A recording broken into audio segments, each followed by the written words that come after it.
Point of reference, when I worked with youth, anytime they heard stories about the risen Jesus, they used the term zombie, okay? So when Pastor Claudia called me and told me she had coffee or had COVID, I volunteered to do the sermon so that she could stay home and rest. I had no idea that the story was about a zombie and a naked Peter. I thought, what am I going to do with this? But here goes. Early in the morning on April 4th, 1968, Martin Luther King Jr. was murdered at the Lorraine Hotel in Memphis, Tennessee. The week leading up to Martin's death had been a particularly stressful one for Martin and his followers. Martin had received a bomb threat. Other civil rights leaders did not believe that nonviolence was the right way to proceed and were pushing Martin to join their efforts. The FBI had been surveilling and harassing King and his family. And he was receiving threats from other governmental agencies. And then King delivered his powerful speech entitled, "I've been to the mountaintop." That speech ended with these powerful words. "Well, I don't know what will happen now. We've got some difficult days ahead. But it doesn't matter with me now because I've been to the mountaintop and I don't mind. Like anybody, I would like to live a long life. Longevity has its place. But I'm not concerned about that now. I just want to do God's will. And He's allowed me to go to the mountain. And I've looked over and I've seen the promised land. I may not get there with you, but I want you to know tonight that we as a people will get to the promised land. And I'm happy tonight. I'm not worried about anything. I'm not fearing any man. Mine eyes have seen the glory of the coming of the Lord." And Martin had traveled to Memphis to support the sanitation workers' strike. King's closest friends and followers were with him. Two in particular, a young 26-year-old named Jesse Jackson, and King's closest friend and mentor, Ralph Abernathy. Abernathy and King worked together on the Montgomery bus boycott, and they founded the Southern Christian Leadership Conference. When King was shot, Abernathy held him in his arms until the ambulance arrived. In the weeks and days leading up to the shooting, King and Abernathy had decided to launch a poor people's campaign to highlight and find solutions to many of the problems facing the country's poor. The campaign would lead up to a poor people's march on the country's capital. The plan was for the march was that protesters, consisting of poor African Americans, whites, Native Americans, and Hispanic Americans from different urban and rural areas, would come together in Washington, D.C., and demonstrate daily from mid-May to mid-June.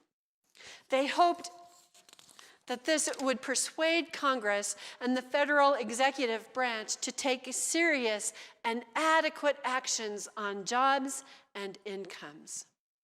The campaign would culminate in a massive march on Washington, where demonstrators would demand a $12 billion economic Bill of Rights, guaranteeing employment to those able to work, income to those unable to work, and an end to discrimination in housing.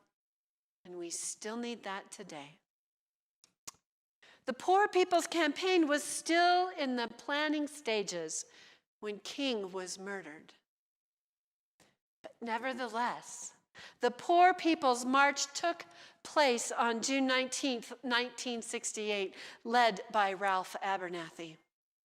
And Abernathy then continued to do civil rights work until his death in 1990. Jesse Jackson also continued doing civil rights work. His direction moved toward political power and voter registration.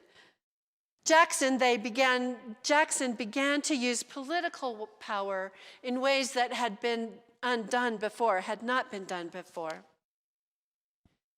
But before Abernathy and Jackson were successful, they too were fearful, just like the disciples. Shortly after King was shot, Robert Kennedy was also killed. Jackson said that after that, despair set in, and many people withdrew from fighting, and all of us withdrew into our homes.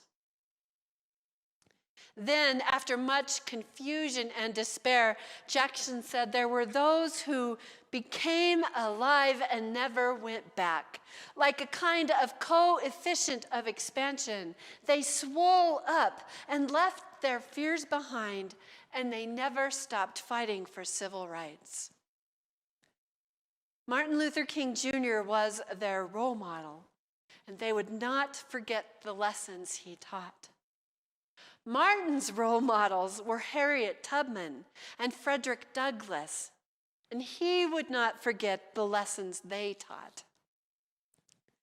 But poor Peter, out there naked in a boat, did not have a long line of role models, and he was lost.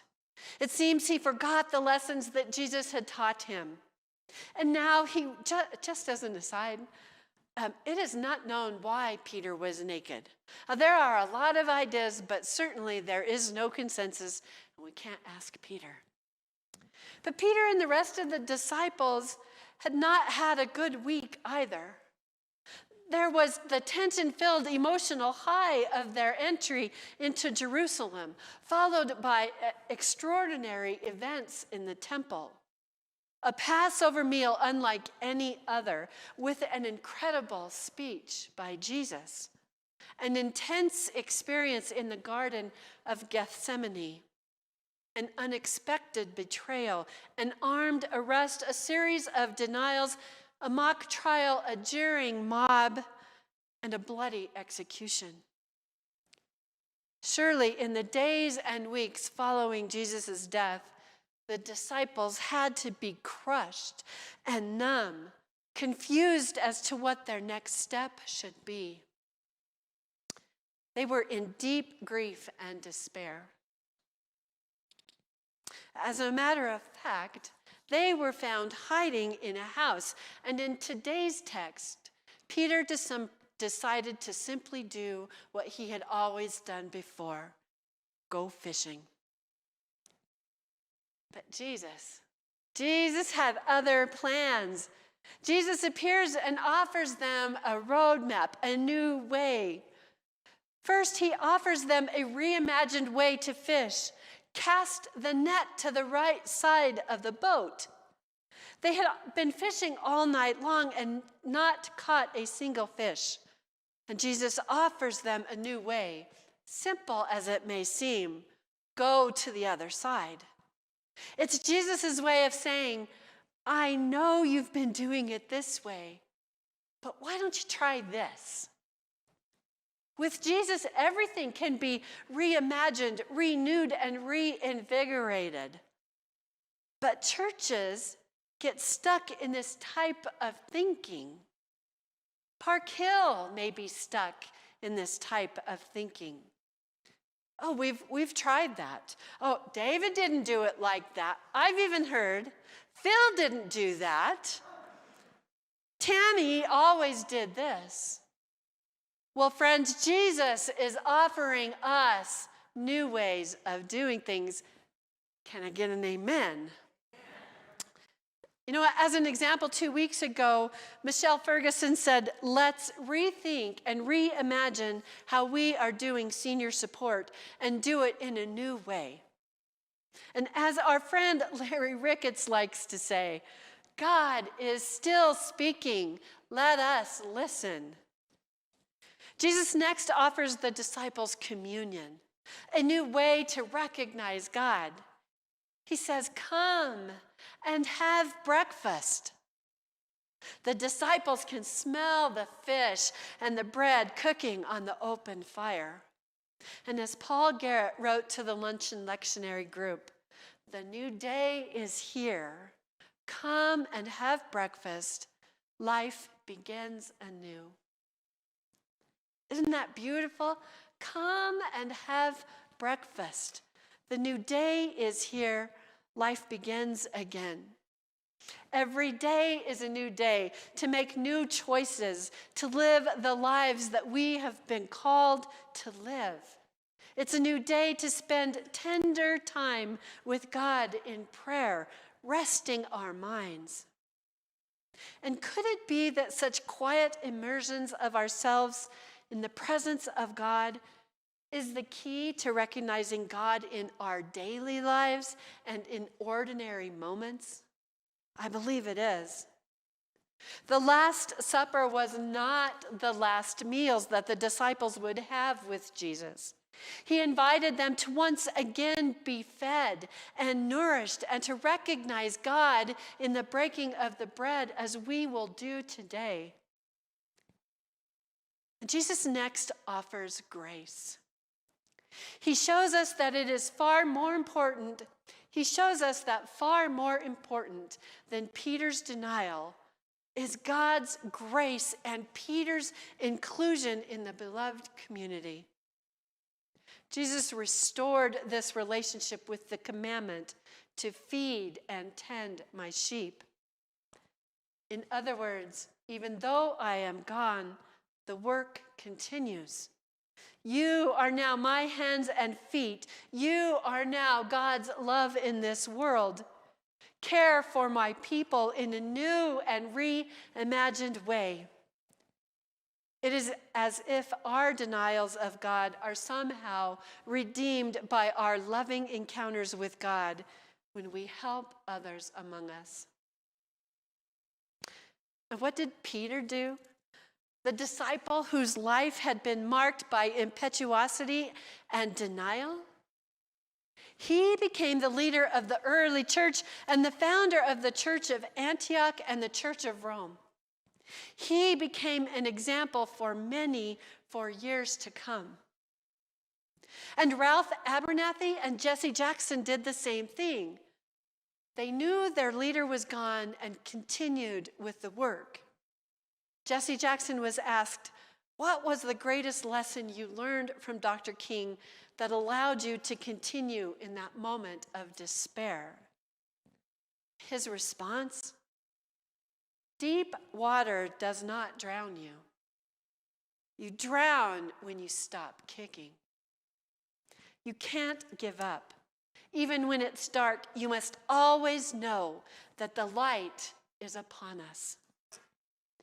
Peter, Martin, Ralph, Jesse, they all knew. The light is upon us. We are no longer in darkness. The risen Christ still calls, still feeds, still empowers even doubters and deniers for ministry. Feed and tend my sheep. So let's be a part of the movement. Let's swell up and leave our fears behind and continue the work. Amen.